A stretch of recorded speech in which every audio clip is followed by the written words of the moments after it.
오늘 본문 12절에 보니까 내가 이미 얻었다 함도 아니요 온전히 이루었다 함도 아니라 오직 내가 그리스도 예수께 잡힌 바 된 그것을 잡으려고 달려가노라. 그렇게 바울은 고백하고 있습니다. 여기 보니까 그리스도 예수께 잡힌 바 된 그것을 잡으려고 그렇게 말하고 있습니다. 바울은 육상 경기에서 결승점을 향해서 있는 힘을 다하여 달려가는 경주자처럼 전력 질주하는 바 그 목표점이 어디에 있는가를 우리에게 잘 보여주고 있습니다. 여기서는 그것이 바로 그리스도 예수께 잡힌 바 된 그것을 내가 잡으려고 달려간다. 여러분, 사도 바울은 이렇게 고백하고 있는 것입니다. 주님께서 나를 잡으셨다. 나는 포로이다. 나는 노예와 같은 사람이다. 하나님께서 그 능력의 손으로 나를 지금도 잡고 계신다. 나는 잡힌 바 된 존재다 라고 고백하고 있는 것입니다. 주님께서 붙잡아서 당신의 것으로 만들었다는 것입니다. 우리 주님께서 온전히 사도 바울을 점유했다는 것입니다. 그리스도가 이미 바울의 그 마음과 의지를 다스리기 위하여 주님의 거룩한 권능과 영향력으로 사도 바울을 사로잡고 있다라고 말하고 있는 것입니다. 예수님께서 잡으셨다는 것입니다. 예수님께서 그 능력의 오른손으로 그를 붙잡고 있다는 것입니다. 1차적으로 말하면 예수님께서 권능을 바라셨죠. 우리 잘 아는 것처럼 사도 바울은 다메섹 도상에서 영광의 주님을 만나지요.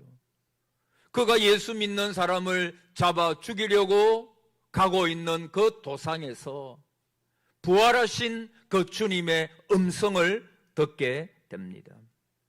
그리고 멸망으로부터 사도 바울을 구원하시는 그 주님을 만나게 됩니다. 바울이 잡으려고 달려가노라. 무엇을 잡으려고 달려갑니까? 우리 주님께서 사도 바울에게 행하신 구원입니다. 여러분 잘 아시는 것처럼 구원에는 세 가지가 있다고 말씀드렸죠. 과거의 구원이 있다 그랬습니다. 저와 여러분도 과거에 언젠가 예수 그리스도를 믿는 그 순간에 우리가 하나님의 자녀가 되었죠. 그리고 현재 구원이 이루어져 가고 있으며 미래에 완성될 구원이 있습니다.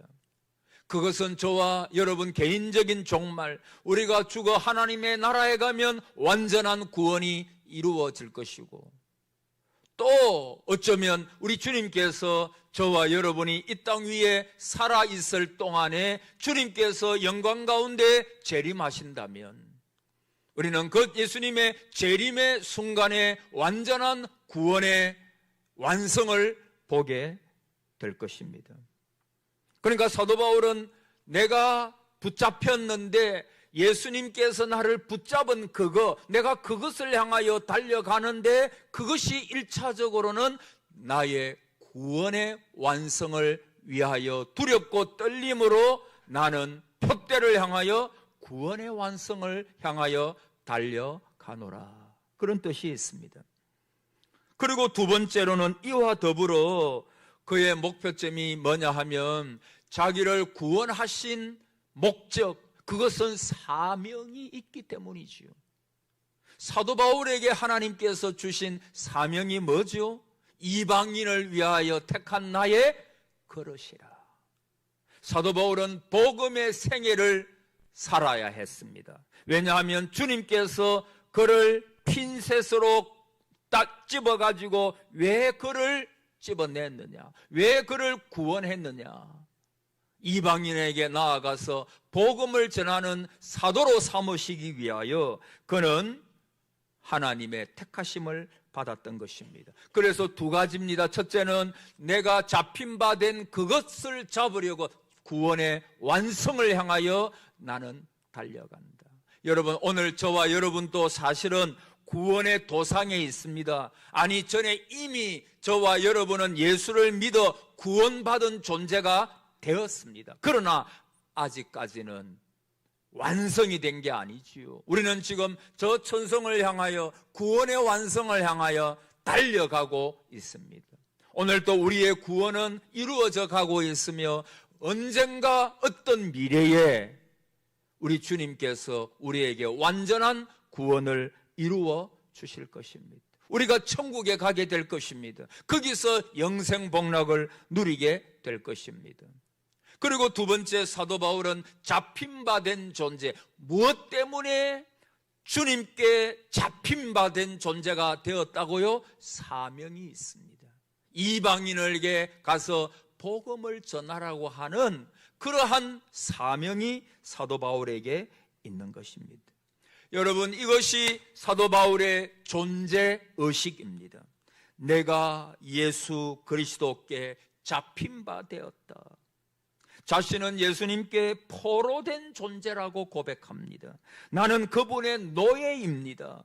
그분의 손에 있는 존재입니다. 그렇게 고백하고 있는 거죠.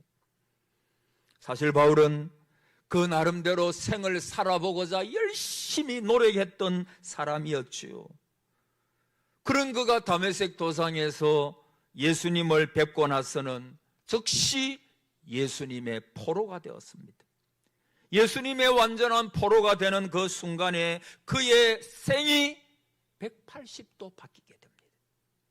예수님을 핍박하던 사람이 예수님을 전하는 사람이 됩니다. 그래서 그의 인생의 목적까지 완전히 바꾸어진 전혀 다른 운명의 생을 살아간 사람입니다.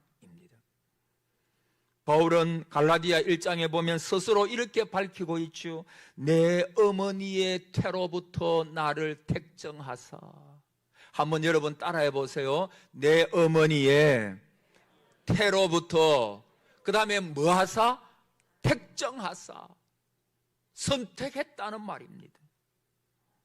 다메섹 도상에서 포로가 되고 평생을 주님을 위하여 살아간 것만이 아니라 자신은 태어나기도 전부터, 어머니의 모태에 있기 전부터 미리 주님께서 나를 택정하사 거룩하게 사도로 구별되었다라고 그는 나중에 고백을 하게 됩니다.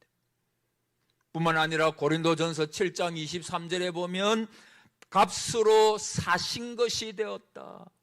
우리 주님께서 값을 치르고 나를 사셨다. 그리스도가 나를 위하여 십자가를 지심으로 나는 팔린 몸이다. 나는 노예다. 나는 자유가 없다. 이렇게 고백을 합니다. 여러분, 독일의 유명한 신학자요 순교자였던 여러분 잘 아시는 본 헤프라고 하는 분이 있지요. 이분의 여러 가지 책 가운데 옥중서신, 제가 몇 번 말씀을 드렸습니다마는 그 옥중서신이라고 하는 책은 굉장히 유명한 책입니다. 작은 책이지만 유명한 책입니다. 거기 보면 이런 이야기가 나와요. 이런 고백이 나옵니다. 나는 어떤 자일까? 나는 어떤 자일까? 이 고독한 물음이 나를 비웃는다. 다시요. 나는 어떤 자일까? 이 고독한 물음이 나를 비웃는다. 여러분, 비상한 말입니다.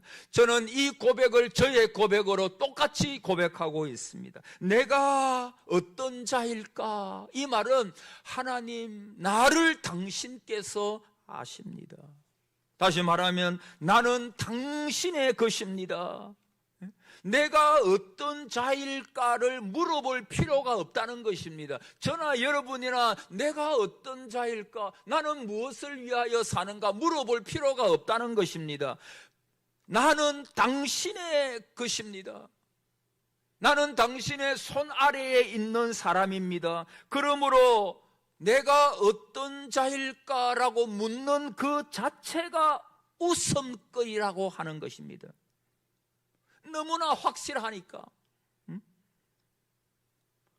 여러분, 본헤퍼 오늘 본문에 나오는 사도 바울은 어떤 확신이 있었느냐 하면, 나는 택정함을 입었다. 어머니 모태에서부터 택정함을 입었다. 그리고 그분께서 내가 다메섹 도상에서 만났던 그 부활의 주님께서 나를 위하여 따라합시다. 나를 위하여 십자가에 돌아가셨다. 그래서 그 보배로운 피로 말미암아 나를 사셨다. 나는 팔린 몸이다. 나는 더 이상 나의 것이 아니다. 그래서 여러분, 나는 누구일까?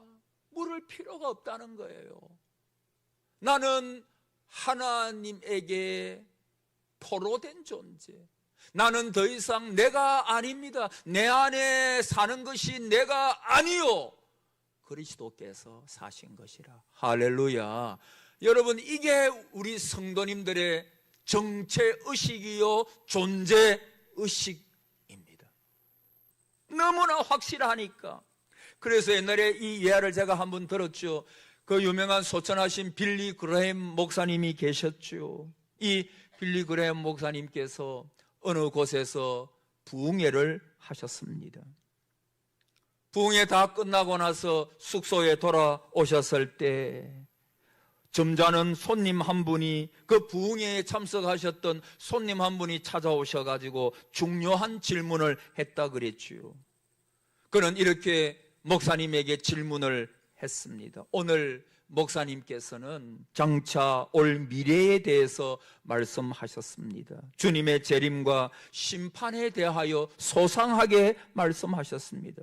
역사의 끝에 대하여 말씀하셨습니다. 제가 잘 들었습니다. 그러나 한 가지만 묻고 싶습니다. 목사님 자신에 대해서, 자신의 미래에 대하여 알고 계십니까?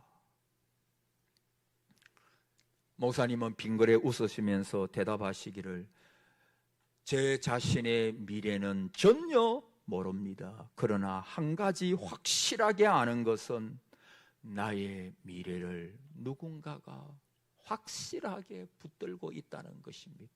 아니요, 지금 나는 잡힌 바 된 존재, 나는 지금 누가 나를 잡고 있는가를 나는 확실하게 아는 사실입니다. 이것은 누가 뭐래도 확실합니다. 그분이 나의 과거에 함께 계셨고 나를 붙들어 주셨듯이, 현재를 붙들고 계시듯이 미래요, 저는 나의 미래를 전혀 모르지만 나의 미래도 과거와 현재에 붙들고 계셨고 지금 또 붙들고 계신 그분 하나님 그리스도 예수께서 나의 미래도 안전하게 붙들고 계심을 나는 확신하고 있습니다. 그런 유명한 말을 했습니다. 사랑하는 성도 여러분, 오늘 저와 여러분에도 이 은혜가 있기를 바랍니다. 나를 누가 붙들고 계신가? 어떤 때는 외롭고 힘들고 좌절스럽고 혼자 있는 것 같은 그런 때가 지난 일주일 동안 살아오면서 저나 여러분들이나 많이 있었잖아요. 내 인생은 어떻게 될 것인가? 내 미래는 어떻게 될 것인가? 내 가정은 어떻게 될 것인가? 우리 교회, 우리 나라는 어떻게 될 것인가? 전혀 우리가 모르기 때문에 불안할 때도 있고, 그것 때문에 잠 못 이룰 때도 여러분 있으셨잖아요. 저도 있었습니다. 그러나 사랑하는 성도 여러분, 우리는 잡힌 바 된 존재, 적어도 우리가 예수 그리스도를 주로 시인하였죠. 여러분은 다 구원받은 하나님의 백성이신 줄을 믿습니다. 그러므로 우리는 누군가에게 잡혔습니다. 그분이 누구입니까? 여러분이 태어나시기도 전에 사도 바울의 고백처럼 여러분이 어머니 모태에 있기도 훨씬 더, 아니요, 영원 전부터 여러분은 택정함을 받으시고 때가 되어 그리스도를 영접하시고 그리고 동성교회, 우리 동성재단에 오셔서 신앙생활을 함께하는 사랑하는 여러분, 오늘 주님께서 보이지는 않지만, 보이시지는 않지만 영이시기 때문에, 그러나 너무나도 확실하게 사도 바울의 고백처럼, 빌리 그라함 목사님의 고백처럼 저와 여러분은 따라합시다. 잡힌 바 된 존재입니다. 그가 나를 붙들고 있어요. 무엇이 두렵습니까? 나의 미래는, 여러분의 미래는 전혀 몰라요. 그러나 불안하고 걱정할 것 없어요. 왜냐하면 내 운명을, 내 모든 인생을 여러분이 태어나시기 전부터 우리 주님께서 택정하시고 부르시고, 지금 또 저와 여러분이 천국 가는 그 시간까지 영원토록 그분의 설하에서 그분의 능력의 오른손으로 붙들고 계심을 믿습니다. 여러분, 사도 바울은 철저하게 그리스도의 노예가 된 것입니다. 목적이 붙들렸다는 것입니다. 여러분, 그의 삶의 목적이 달라져 버렸어요. 도대체 내가 누구를 위하여 사는가? 물을 필요가 없다는 것입니다. 왜냐하면 나는 그리스도의 것입니다. 그리스도가 내 안에 사십니다. 내게 사는 것이 그리스도니 죽는 것도 유익함이니라. 내게 사는 것 자체가 그리스도이십니다. 여러분이 사시는 것 같아도, 여러분이 넘어지고 자빠지는 경우는 혹 있어도, 그러나 사랑하는 여러분, 그리스도께서 여러분 속에 살아 계십니다. 그리고 여러분의 삶을 인도하고 계십니다. 내가 살아있다는 것만 아니라 앞으로의 생까지도 오직 우리는 그리스도를 위하여, 그렇게 목적이 달라진 사람들입니다. 그게 사도 바울의 고백이에요. 그래서 고린도후서 5장 15절에 그가 모든 사람을 대신하여 죽으심은 살아있는 자들로 하여금, 저와 여러분이죠, 살아있는 자들로 하여금 다시는 그들 자신을 위하여 살지 않고 오직 그들을 대신하여 죽었다가 다시 살아나신 이를 위하여 살게 하려 함이라. 여러분, 예수 그리스도를 믿으면 삶의 혁명이 옵니다. 삶이 완전히 달라질 수밖에 없습니다. 자기를 위하여 살던 사람이 그리스도를 위하여 삽니다. 내 중심이 그리스도 중심으로 바뀔 때 그를 그리스도인이라고 합니다. 여러분, 기독교인이라고 하는 자체가 크리스티아노스, 그리스도께 속한 사람, 그리스도께 속한 사람. 그래서 이제는 내가 목적이 아닙니다. 그분이 목적입니다. 목적 자체가 그리스도께 붙들린 바가 됩니다.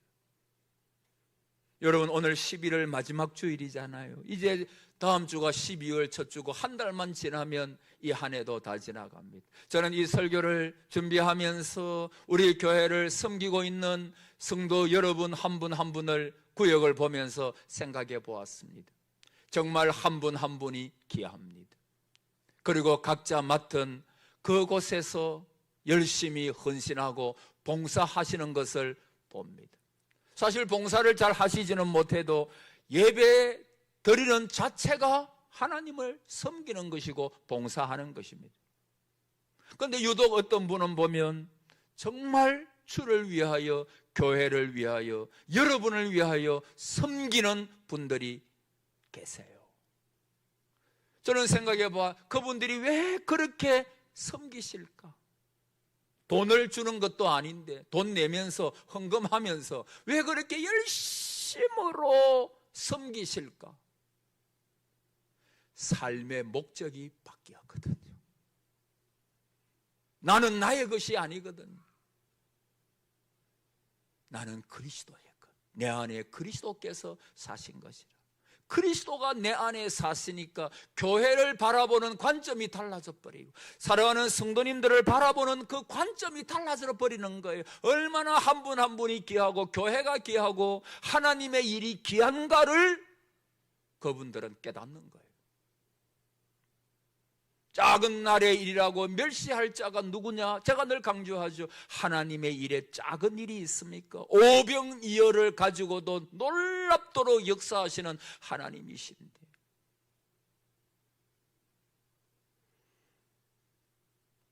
그리스도께 잡힌 바 되었다. 사도 바울은 고백한다 그랬죠. 목적이 달라져 버렸다는 거예요. 목적이 완전히 달라져 버렸습니다. 두 번째, 그의 지식과 가치관이 달라졌습니다. 저번에 설교했죠. 예수 그리스도를 아는 지식이, 따라합시다, 가장 고상함을 인함이라. 할렐루야. 그리스도를 아는 지식이 가장 고상함을 인함이라. 그래서 그의 가치관이 달라져 버립니다. 그것이 가장 고상하고 중요하기에 전일에 좋아했던 거, 믿기 전에 내가 좋아했던 모든 것들을 분토처럼 여기노라. 배설물처럼 여기노라. 내가 그것을 더럽게 여기고 해롭게 여기노라. 여러분은 사도 바울의 고백이 여러분의 고백이십니까? 내가 정말 그리스도가 내 안에 사신 것이라, 내가 예수께 잡힌 바 된 존재, 나는 더 이상 자유가 없습니다. 그러나 이것은 좋은 자유입니다. 물고기가 물속에 있는 것과 똑같습니다. 물고기가 물을 떠난 때에는 죽음이지요. 그러나 물속에 있을 때 그는 자유를 누리듯이 우리가 그리스도 안에 있을 때 모든 죄와 율법 가운데서 자유를 누리면서 삽니다. 그리스도를 아는 지식이 가장 고상함을 인함이라. 그래서 그가 중요하게 여겼던 모든 것들, 그래서 왜 세상을 사랑하지 말라 그렇게 말씀을 할까요? 그리스도를 알게 되면 그런 것들이 더럽게 느껴져요. 내가 어떻게 옛날에 그걸 즐겼을까? 내가 어떻게 그걸 놓지 못해가지고 그거에 나의 목숨을 걸었나? 내가 좀 더 일찍 깨달았다. 아니요, 지금 또 늦지 않습니다. 지금 또 늦지 않아요. 내가 잡힌 바 된 존재라고 하는 확신이 있으면 사도 바울처럼 내가 전에 즐기던 술도 담배도 아니요 세상의 모든 쾌락도 다 분토처럼 여기고, 할렐루야, 이 은혜가 있기를 바랍니다. 술을 끊는 은혜가 있기를 바랍니다. 한 잔 하나씩 자주 하시죠.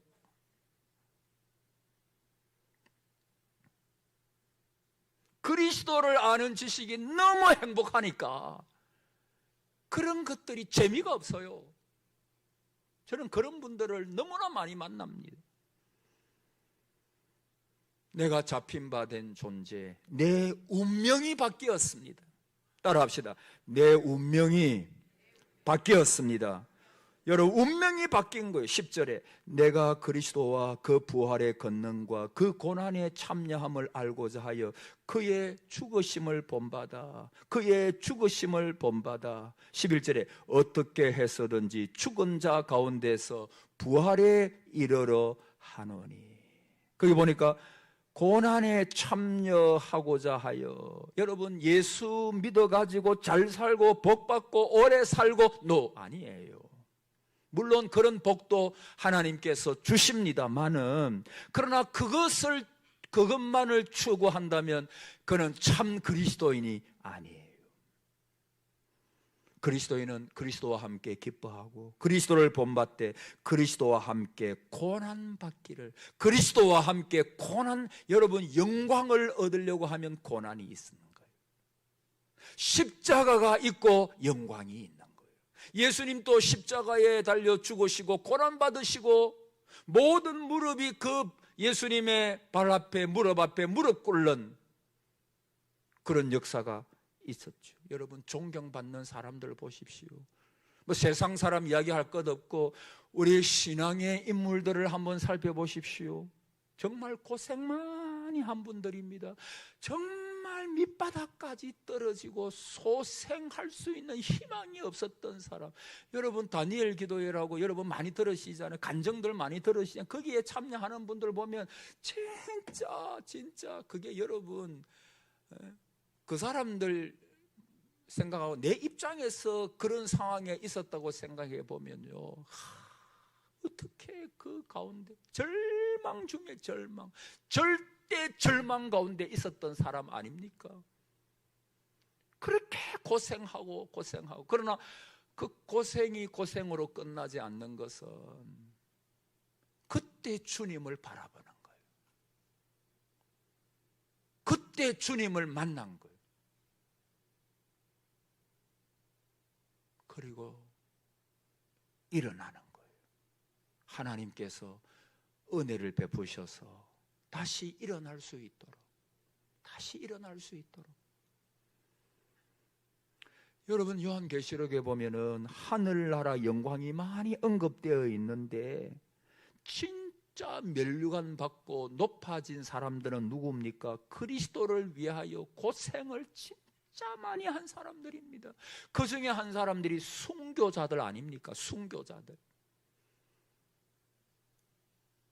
욕먹고 오해받고 핍박당하고 매맞고 얼마나 그리스도를 위하여 고생했는지 그걸 주님께서 인정해 주시는 거예요. 그리고 하나님의 나라에서 그를 높여 주시는 거예요. 고생을 많이.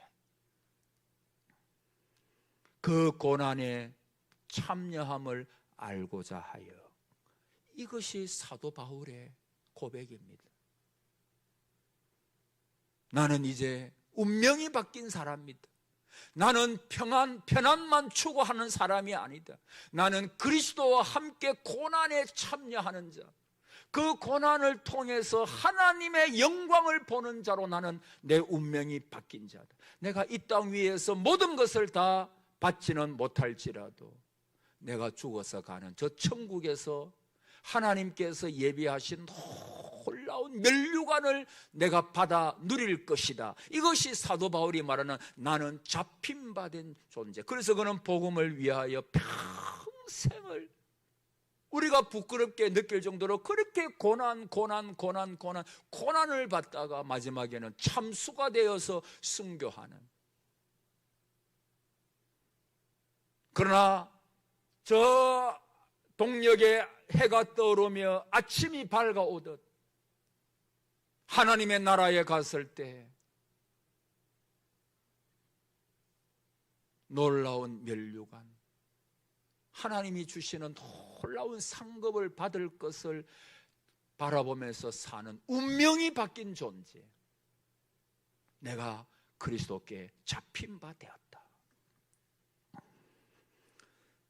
죽으심을 본받아 십자가를 통하여 내가 부활에 이르려 하노라. 그래서 여러분 이 확신을 가진 사람은 오늘 14절에 표대를 향하여 그리스도 예수 안에서 하나님이 위에서 부르신 부름의 상을 위하여, 따라합시다. 부름의 상을 위하여 달려가노라. 표대를 향하여. 표대가 누구죠? 그리스도. 그것이 성경에 나타난 성도들의 모습 아닙니까? 은혜 받고 내가 잡힌 바 된 존재라고 하는 확신이 있으니까 뒤를 돌아보지 아니하고 나는 이제 그 앞에 표대를 향하여 주님께서 나에게 보여주신 그 구원과 그 면류관을 바라보면서 나는 이제 달려가노라. 모든 얼매기 쉬운 죄를 벗어버리고 무거운 짐을 벗어버리고 위에서 부르신 부름의 상. 여러분, 하나님은 상 주시는 하나님이신 줄을 믿습니다. 하나님은 상 주시는 하나님이시잖아요. 히브리서 11장 6절 우리 잘 알잖아요. 믿음이 없이는 기쁘시게 못하나니 하나님께 나아가는 자는 반드시 그가 계신 것과 또한 그가 자기를 찾는 자들에게 상 주시는 이심을 믿어야 할지니라. 고전 3장 8절에 심는 이와 물 주는 이가 일반이나 각각 자기의 일하는 대로 자기의 상을 받으리라. 계시록 22장 12절에 보라 내가 속히 오리니 내가 줄 상이 내게 있어 각 사람에게 그의 일한 대로 갚아주리라. 전에 말씀드렸죠. 베너라고 하는 영화를 제가 몇 번이나 봤는데 그 영화를 보면 베너라고 하는 사람이 예수님께 냉수 한 그릇 드린 것으로 인해 가지고 상을 받아서 어머니와 누이 동생의 나병이 치료받고 온 가족이 구원받는 장면이 그 베너에 나오잖아요. 냉수 한 그릇, 주를 위하여 냉수 한 그릇 대접하는 이것도 하나님은 기억하시고 여러분의 병을 치료하시고 여러분의 모든 삶에 하나님께서 은혜를 베푸시는 줄을 믿습니다. 우리가 주를 위하여 하는 이 헌신 왜 합니까? 나는 잡힌바된 존재거든요. 오늘 이거 하나만 기억하셔도 돼요. 이 정체의식, 그리스도인의 존재의식을 말하는 것입니다. 여러분, 제가 전에 로마를 한번 갔다 왔잖아요. 근데 로마에 가보면 뭐 여러 가지 많은 유물들, 바티칸 궁전의 유물, 박물관, 또 베너를 찍었다고 하는 그 경기장도 가보았습니다. 수천 년 된 유물 유적이 절비하게 있는 곳이 로마입니다. 근데 가장 사람들이 짙은 느낌에 빠지는 것이 여러분 잘 아시는 카타콤이에요. 카타콤. 땅 속에 가늠할 수 없게 만든 굴 있잖아요. 그 얼마나 굴이 깊고 긴지 저는 보지는 못해서 그때 우리가 보지는 못했어요. 근데 이제 이야기는 들었죠. 그 인공적으로 만든 굴인데 그 속에 수만 명의 그리스도인들이 들어가 가지고 신앙생활 하다가 주님 앞으로 갔잖아요. 왜? 장차 나타날 영광이 너무나 놀랍기에 세상은 별로였거든. 그래서 집을 버리고 카타콤에 들어가 살았습니다. 거기서 기도하고 거기서 찬송하고 거기서 말씀과 함께 살고 그리고 주님 앞으로 끝에는 갔지요. 여러분, 그 카타콤은요 신앙이 아니고는 이해가 안 되는 곳입니다. 내가 예수 부인하고 잘 살 수 있어요. 그러나 그 핍박의 때에 그 굴 속에 들어가서 평생을 사는 거 얼마나 힘든 일일까요? 그 햇빛도 비치지 않고 그 굴 속에서 먹고 자고 찬송, 여러분 그게 쉬울까요? 신앙이 아니고는 그 카타콤에 들어가 가지고 거기서 일생을 마친 분들의 삶을 우리가 이해 못합니다. 세상 사람들이 볼 때는 바보 같은 어리석은 사람들이지요. 그러나 그들은 아까도 말씀드린 것처럼 어둠을 뚫고 저 아침을 바라본 사람들, 죽음을 넘어서는 세계를 바라본 사람들, 나는 그리스도의 것이기에 이 세상과 함께 짝하여 살 수가 없다. 나는 내 운명이 바뀐, 목적이 바뀐 사람, 가치관이 바뀐 사람이기에 오직 내가 그리스도 예수께 잡힌 바 된 그것을 잡으려고 달려갈 수밖에 없는 존재. 길, 진리, 생명이신 그리스도를 표대로 삼고 기쁨으로 달렸던 사람들, 그것이 카타콤에 있었던 분들이고 성경에 나타나는 신앙인들이고 오늘날도 오직 주님을 바라보면서 표대를 향하여 초지일관,